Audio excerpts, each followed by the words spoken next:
sais pas pour toi, mais moi j'ai toujours dans la tête le mythe du héros qui devient fort juste avec les moyens du bord. En prison, en forêt, en Russie, à Sparte, dans le ghetto, moi je trouve que c'est la badassitude absolue. Et je me suis dit, les vacances approchant à grands pas, que la majorité d'entre vous risquait de ne pas avoir de matos à disposition. Du coup aujourd'hui on va voir comment devenir une bête avec quelques notions et conseils de base en musculation.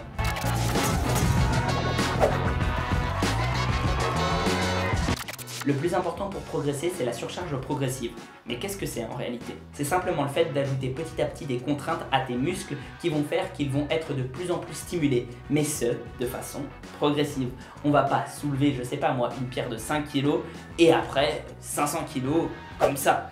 Ce serait pas possible. Alors, comment on progresse dessus en muscu? D'abord, il y a les charges en kilos comme je viens de le dire, et ça peut être des pierres dans la forêt ou des gros rochers. Ensuite, il y a la technique parce que ton muscle, il en a rien à faire des charges en fait. Pour lui, ce qui est le plus important, c'est la contrainte et les forces. Et les forces, elles peuvent s'appliquer même quand tu n'as pas de charge supplémentaire, mais simplement quand tu rends l'exercice plus technique. Par exemple, des variations de pompe de plus en plus difficiles. Les répétitions aussi, plus tu en fais avec une charge donnée, plus tu es fort. Les RPE ou Rate of Perceived Exhaustion. Je sais, ça fait un peu compliqué, mais je vais t'expliquer. En gros, ça veut simplement dire la perception que tu as si jamais tu ne changes ni les reps, ni la charge.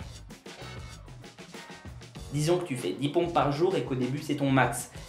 Au début ça va sembler difficile, vraiment. Et puis après, de plus en plus facile, jusqu'à ce que ça ne t'apporte plus de stimulus. Le fait que ça soit plus facile, c'est un indicateur que tu as progressé et on peut le mesurer par exemple avec les répétitions en réserve. Répétitions en réserve, combien de répétitions tu penses qu'il te reste dans le réservoir avant d'arriver à l'échec musculaire. Et enfin la vitesse. Si tu fais 10 pompes explosives, crois-moi, tu vas plus les sentir passer que si tu fais 10 pompes à une vitesse normale. Donc même si tu n'as qu'un nombre limité de charges externes disponibles, tu peux quand même progresser significativement. Ensuite, que faut-il avoir impérativement? J'ai dit pas de matériel, mais pas de matériel à toi. Faudra quand même trouver un ou deux trucs parce que sinon ça risque d'être compliqué de faire travailler tout le corps. J'aime bien la théorie de Paul Chek, un américain, selon laquelle il n'y a que 7 mouvements de base dont tu as besoin. Je te les afficherai là, mais selon lui, c'est tout ce dont avait besoin un humain préhistorique pour vivre.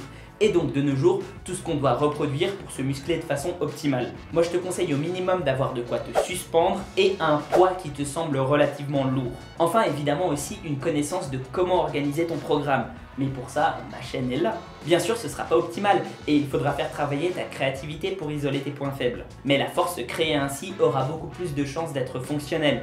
Et puis, en dehors de te donner des trucs à faire, ça pète la classe, non? Bon, c'était une vidéo sans prétention pour te donner des pistes, mais si tu veux que je détaille un jour le système de Paul Chek, n'hésite pas à me le dire en commentaire.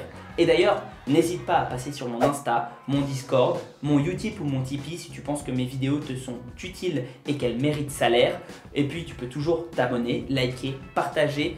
Ça me rend un grand service. Sur ce, prends soin de toi et à la prochaine. Aujourd'hui, j'ai fait que la composante musculaire, mais ça t'intéresserait aussi le cardio en vacances sans avoir de matos?